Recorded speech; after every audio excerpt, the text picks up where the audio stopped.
अस्सलाम वालेकुम दोस्तों। आज का दिन शुरू होता है यहाँ से।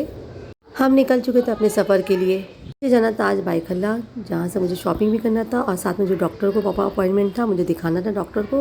रास्ते में हमें ये भाई साहब नज़र आ गए, हम यहाँ रुक गए।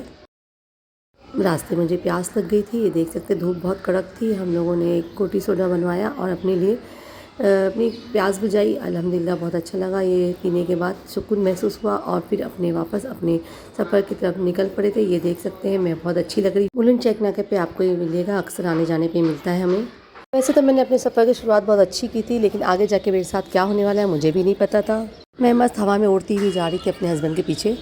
बहुत अच्छा था माशाल्लाह से। सफ़र हमारा बहुत अच्छा रहा। हम फर उड़ते हुए चले जा रहे थे अपनी मंजिल की तरफ। हमें जाना था मनीष मार्केट। पहले हम यहाँ से होते हुए मनीष मार्केट जाना था, तो मेरे हस्बैंड ने ब्रिज की तरफ ले लिया। ब्रिज पे चढ़ते हुए हम आगे बढ़ गए थे, लेकिन हमें मनीष मार्केट की जगह वीटी जाना पड़ गया, क्योंकि वीटी रास्ते में पड़ता था। वीटी से हमें टर्न लेना पड़ा और टर्न आके फिर हमें मनीष मार्केट जाना पड़ा। डॉक्टर के पास मेरा 7 बजे का अपॉइंटमेंट था। वहाँ पहुँच के मुझे 1 घंटा अभी और बाकी था, कुछ टाइम था, इसलिए मैंने सोचा मनीष मार्केट जाके इलेक्ट्रॉनिक सामान ले लूँ। कुछ चीज़ें मुझे ज़रूरी थी, मुझे लेना था। खैर अल्हम्दुलिल्लाह से हम अपने बाज़ार की तरफ पहुँच चुके थे। वहाँ मार्केट में जाने के बाद हमने एक तरफ गाड़ी खड़ी करी और आहिस्ता आहिस्ता आगे बढ़े। देखिए बढ़ते जा रहे थे, वीटी स्टेशन भी आ चुका था। वहाँ से टर्न मार के हम आगे की तरफ मुड़े और यहाँ पे हमारा आ चुका था क्राफर्ड मार्केट। क्राफर्ड मार्केट में हम घुसते हुए अंदर मनीष मार्केट की तरफ गए। मनीष मार्केट में हमने गाड़ी पार्किंग करी। हमने कहा 10 मिनट की बात है, गाड़ी यहीं पार्क कर देते हैं। कपड़े वालों ने कहा, दुकानदार ने कहा कि खड़ी कर दो, हम यहीं पे हैं। हमने आगे जाके अपनी शॉपिंग करी। देख सकते हैं मैंने अपनी घड़ी का बेल्ट लगाया, कुछ शॉपिंग की और इलेक्ट्रॉनिक सामान खरीदे। बहुत सी चीज़ें लेने के बाद मैं बट सुकून से थी, लेकिन कुछ एक बेचैनी अंदर से थी, क्या पता कुछ होने वाला है ऐसा महसूस हो रहा था मुझे। गाड़ी पार्किंग का बहुत मसला होता है, मुझे फ़िक्र थी गाड़ी टोचन वाला ले। अब आप सोचेंगे मैं गाड़ी से डायरेक्ट टैक्सी पे कैसे आ गई। ये मेरे साथ बहुत बड़ी ट्रेजेडी थी। मेरा डॉक्टर का टाइम हो चुका था, मुझे डॉक्टर से अपॉइंटमेंट ले चाहिए था। मैंने डॉक्टर के पास आई। डॉक्टर के पास आने पर मैंने लाइन लगाया, मेरा नंबर जा चुका था। 1 डेढ़ घंटा मैंने वेट करने के बाद मुझे डॉक्टर का अपॉइंटमेंट मिल चुका था। मैं ऊपर गई, डॉक्टर से फिर तफसील से मेरी जांच करी, मुझे देखा अच्छे से, मुझे दवाई दी डॉक्टर ने। बहुत अच्छा लगा मुझे उनसे मिलके। जो मेरी गाड़ी टोचन वाला ले चुका था, वो उससे मैं परेशान हो चुकी थी। टोचन वाला मेरी गाड़ी वहाँ से मार्केट से उठा चुका था। मैं परेशानी उठी, वहाँ से निकल के अपनी शॉपिंग का सामान लेके टोचन वाले के पास पहुँची। यहाँ से निकल के हम लोगों ने अपना गाड़ी का ध्यान दिया। अरे गाड़ी का क्या हाल हो गया, हमारी धन्नो कहाँ चली गई। हम ढूंढते हुए गए, देखे तो हमारी धन्नो बंधी हुई थी चेन के अंदर।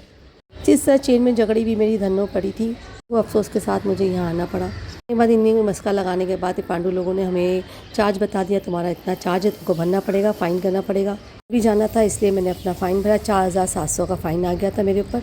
देख सकते हैं ये फ़ाइन भरने के बाद मैं अपना लाइसेंस दिखाने के बाद मैं वहाँ से अपनी गाड़ी को छुड़वाई। और छुड़वाने के बाद मुझे बहुत टेंशन हो रहा था, बहुत हाइपर हो रही थी मैं, लेकिन मेरे शौहर को बड़ा मज़ा आ रहा था मुझे इस तरह टेंशन में देखकर। ये पैसों का सदमा लग चुका था मुझे। काफ़ी रात हो चुकी थी, रात के 12:30 बज चुके थे, लेकिन मैंने गाड़ियाँ छुड़ाई। गाड़ा छुड़ाने के बाद हम वहाँ से निकल चुके थे अपने घर के लिए। और रास्ते में हम छोटी भूख मिटाने के लिए थोड़ा नाश्ता कर लिया था। इस वक्त मैं बहुत गुस्से में थी, क्योंकि मेरे को गाड़ी का फ़ाइन भरना पड़ गया था। और फिर इसी तरह टैक्सी से करते हुए मैं बाइखल्ला स्टेशन से होते हुए वीटी स्टेशन पहुंची। स्टेशन से फिर मैं यहाँ पे अपने होटल बाइखल्ला स्टेशन के पास आके मैंने खाना खाया। ये होटल के अंदर मुझे बहुत तेज़ भूख लगी हुई थी। हमने एक प्लेट बिरयानी मंगाई। बिरयानी हमने हैदराबादी वाली बिरयानी मंगाई थी, बहुत अच्छी, बहुत टेस्टी थी माशाल्लाह। पेट भर के हमने खाया। ये बहुत पुरानी होटल है यहाँ की, ब्रिटिश के ज़माने की होटल है। यहाँ पे अक्सर हम आते चाय पीने के लिए। यहाँ का खाना बहुत अच्छा रहता है। हमने खाना खाया, ये देख सकते हैं बिरयानी मैंने जम के दबा के खाई। और उसके बाद अच्छी वाली मैंने चाय पी। चाय कड़क थी, जिससे मेरी सारी थकान निकल चुकी थी। सारा गुस्सा मेरा ख़त्म हो गया था इस चाय पीने के बाद। सब कुछ भूल के फिर मैं आगे बढ़ चुकी थी। मुझे निकलना था घर के लिए, बहुत टाइम हो चुका था, रात के काफ़ी टाइम हो गए थे। हम लोगों ने बाइक किया, फिर फटाफट उमर ने भगाते हुए बाइक को निकाला और 80-90 की स्पीड में उन्होंने गाड़ी को चलाया। और मुझे डर लग रहा था इतनी फास्ट में, लेकिन रोड काफ़ी खाली था और माशाल्लाह से हम लोगों को ड्राइविंग करने मज़ा आता, क्योंकि गाड़ी की सर्विस हुई थी, गाड़ी अच्छी चल रही थी। कुछ दूर जाने के बाद फिर देख सकते हैं फिर हम ट्रैफिक में वापस फंस गए। आजू बाजू गाड़ियाँ में फंसे हुए थे हमारी बाइक। तैसे वहाँ से निकलने के बाद हम आगे बढ़े। हम आगे आहिस्ता आहिस्ता मुमरा की तरफ पहुँच चुके थे। बीच आ चुका था अल्हम्दुलिल्लाह बोल के हम आगे बढ़ रहे थे।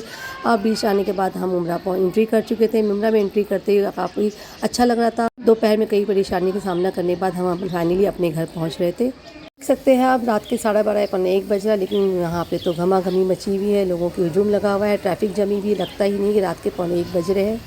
सारी दुकानें बने तो रोड का कचरा सामने आ चुका था, सफाई चालू हो गई थी। देखिए कितनी गर्दी है, रश लगा हुआ है, जैसा लगा कि अभी यहाँ की सुबह हुई है। हम अपने घर की तरफ पहुँच रहे थे, रास्ते में देख सकते हैं हमारा घर आ गया था, बिल्डिंगें दिखने लगी थी, सुकून महसूस हुआ। मैंने गाड़ी को पार्क किया और फिर घर की तरफ चलने लगी ताकि मेरे बच्चे इंतज़ार करें, मेरी बिल्ली के छोटे छोटे बच्चे जो इंतज़ार करें, भूखे प्यासे होंगे। मैंने जैसे घर में पहुँचा उन्होंने खाना खाया, अल्हम्दुलिल्लाह उन्होंने शुक्र अदा किया। ये देख सकते हैं मैंने शॉपिंग करी। किचन के लिए मैंने फ़ैन ख़रीदा था, रमज़ान आ रहा है, रमज़ान में मुझे बहुत गर्म लगेगी किचन में, इसलिए मैंने फ़ैन ख़रीद लिया ताकि मेरे मुँह पे फ़ैन की हवा लग सके। एमरजेंसी मैंने ये लाइट ख़रीदी थी वहाँ पर, और साथ में मैंने ये एक्रिलिक की प्लेटें ली थी, बहुत जो खूबसूरत नज़र आ रही है, चाइना टाइप में थी। ये मुझे पसंद आई, मैंने इसे ख़रीदा, बहुत अच्छा लगा। तो बहुत अच्छी हुई थी। देख सकते हैं मेरे हस्बैंड ने चप्पल भी खरीदी थी अपने लिए। कुछ पाने के बाद कुछ खोना ही पड़ता है, ये तो ज़िंदगी है। हर दुख के बाद एक सुख होता है। आज का दिन यहीं ख़त्म होता है। अल्लाह हाफ़िज़, फिर मिलेंगे वापस। Good night.